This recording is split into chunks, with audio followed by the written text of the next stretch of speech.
युद्धाचा फटका आता सर्वसामान्य माणसाला बसायला सुरुवात झाली आहे. तेलाच्या किमतीमध्ये वाढ झाली, त्यासोबतच गॅसच्या किमतीमध्ये वाढसुद्धा झाली.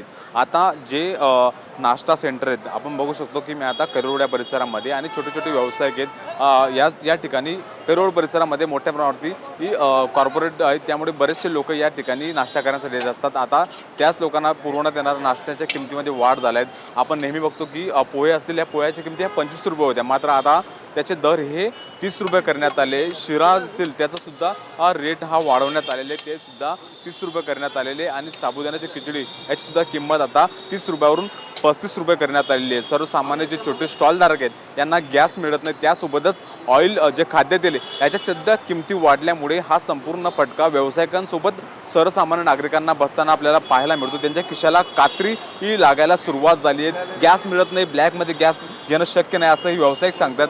आपण थोडंसं व्यावसायिकांशी सर काय सांगाल की किती किमतीने किमती वाढवल्या?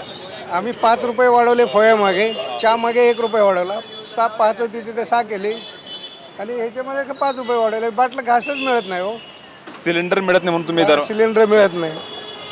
आता आमचे होते अर्धे ते आता 10 दिवस धंदा बंद होता आमचा, ते अर्धे होत्या सोपले उद्या पण आणि बंद.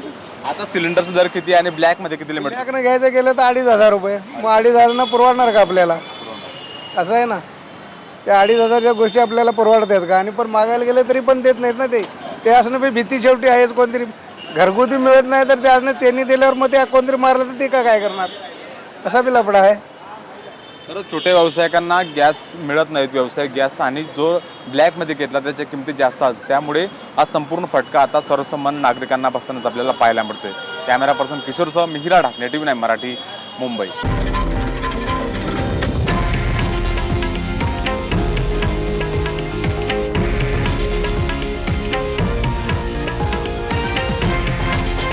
हे आहे देशातील नंबर 1 न्यूज नेटवर्क आणि आपण पाहत आहात TV9 मराठी, एकमेव.